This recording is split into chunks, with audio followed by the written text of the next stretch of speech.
The ancient Greeks valued knowledge and insight in a way that is still remarkable today. Their ideas about philosophy and politics had a marked impact on the Western world, and their observations and study of history and the world around them give us valuable insight into the ancient world and our understanding of the past. But what drove the Greeks to search knowledge, and why was it so important to them? To answer this, we will delve into the formation of Greece, or Hellas as it was known at the time. Although these ancient people would have referred to themselves as Hellenes, Athenians, Corinthians, or as being from any of the other Hellenic city-states, we will defer to the Roman classification and refer to them as Greeks in this video. To really look into why the Greeks had such a passion for knowledge, we will have to go back to a time when Greece was made up of small, isolated communities. The area was once home to a relatively advanced Bronze Age culture known as the Mycenaeans. After the collapse of the Bronze Age, the Mycenaean civilization and the systems of writing disappeared. What followed was what has become known as the Greek Dark Ages, as no written accounts from this time exist.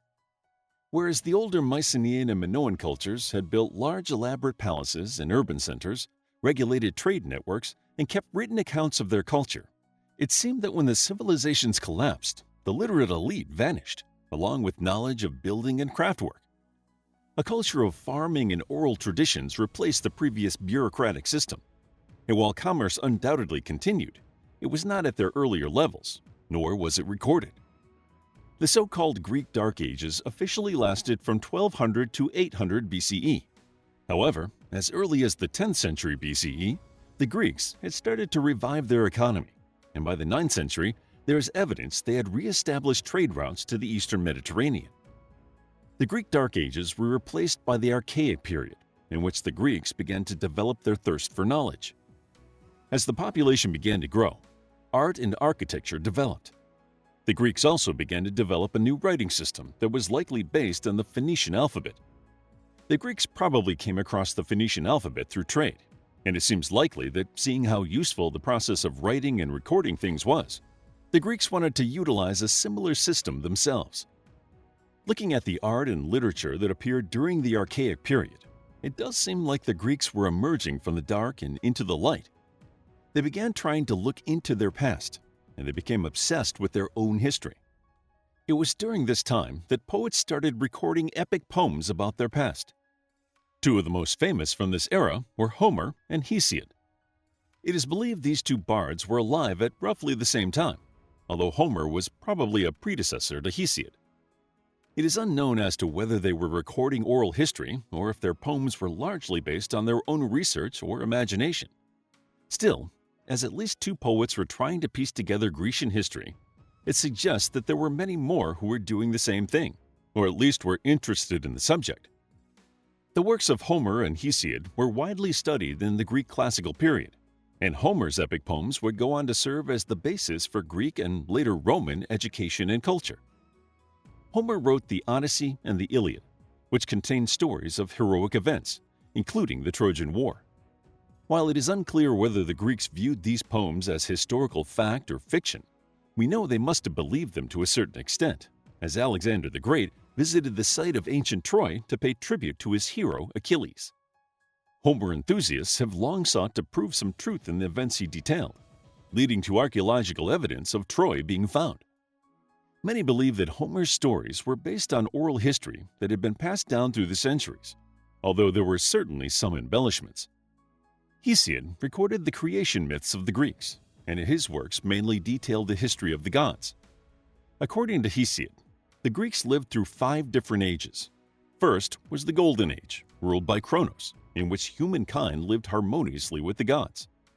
There was plenty of food, and humans did not need to labor. Everyone lived to a very old age and passed away peacefully when their time eventually came, becoming daimons or lesser deities. Next came the Silver Age, which was ruled by Zeus after he deposed his father Kronos. Zeus felt threatened by the humans his father had created, so the mortals he made were distinctly inferior. The people of the Silver Age spent 100 years as children, and adulthood was short and filled with hardships. The year was divided into 4 seasons, and humans began needing to farm for food.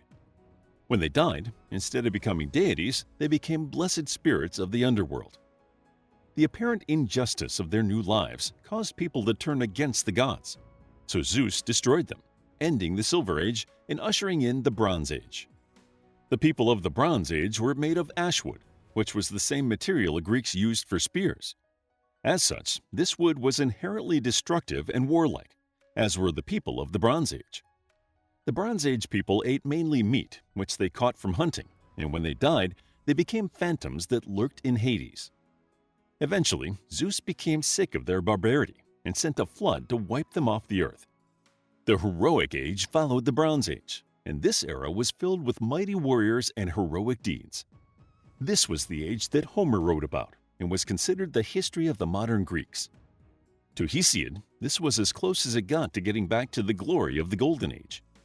Gods were once again worshipped and gave their blessing to the lucky few. Heroes, gods, and demigods took charge of the world, and people held bravery and wisdom in reverence. At the end of their lives, those who lived during the Heroic Age spent eternity in paradise on the islands of the blessed. Hesiod felt his own time was the Iron Age. People had become spiteful and dishonest, and the gods had fled to Olympus in an effort to escape the pain and suffering of the people on earth. Hesiod longed for a return to the bravery and wisdom of the Heroic Age, but he predicted that the Iron Age would continue and the world would degrade until Zeus put an end to the people of the Iron Age to make way for a new era. It seems likely that the history and gods of the Greeks were inspired either by exploring the ruins of the Minoan and Mycenaean palaces, or that the beliefs of these lost civilizations were passed down through oral traditions. Perhaps the quest to regain what they saw as lost knowledge from previous civilizations fueled the Greek desire for knowledge and wisdom. Given the influence that Hesiod's writings had on Greek education, it could be that the Greeks were striving to return to the Golden Age, a time when humans were gifted with the wisdom and beauty of the immortals. The Greek historical view differs massively from the modern one, in which we believe our world and society constantly improve with each new century. In Greece, as the Archaic period continued, the small communities grew to form city-states or polis. They sought to embrace knowledge, perhaps inspired by Hesiod's description of the ages of man. Many city-states rejected the idea of hereditary rule, developed a system based more on knowledge rather than birthright, and created a rudimentary democracy, which most of the Western world has adopted in one form or another. In their search for knowledge, Greek intellectuals traveled to Mesopotamia and beyond. They may have been among the first people to believe that travel broadens the mind. Because of their expeditions, the Greeks were able to borrow ideas about mathematics and astronomy from the people of Mesopotamia, including the Babylonians. The classical period cultivated art and philosophy, with many famous intellectuals such as Socrates, Plato, Aristotle, Sophocles, and Euripides creating works that would be revered for millennia. The Greeks also produced the first world's historian, Herodotus. Herodotus spent years traveling the known world and recording the local history.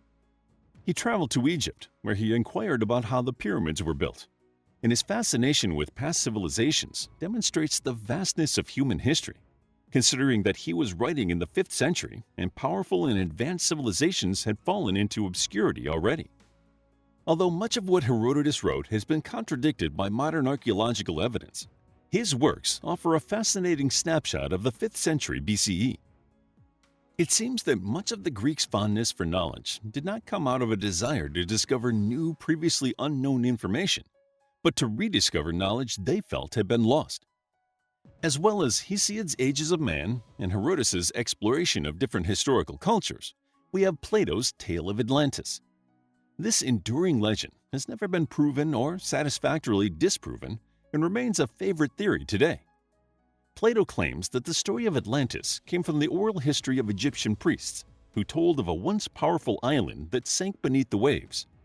The Atlanteans were an advanced civilization that fell due to increasingly impious and wicked behavior, which kind of echoes Hesiod's Ages of Man. The idea that there was once an all-knowing and intellectual civilization on Earth that was destroyed due to its own avarice and ego is a common theme in Greek stories. This may be because of the ruins left by the Minoans and Mycenaeans. In answering why the Greeks were so fond of knowledge, it seems that it was an attempt to reconnect with their own past.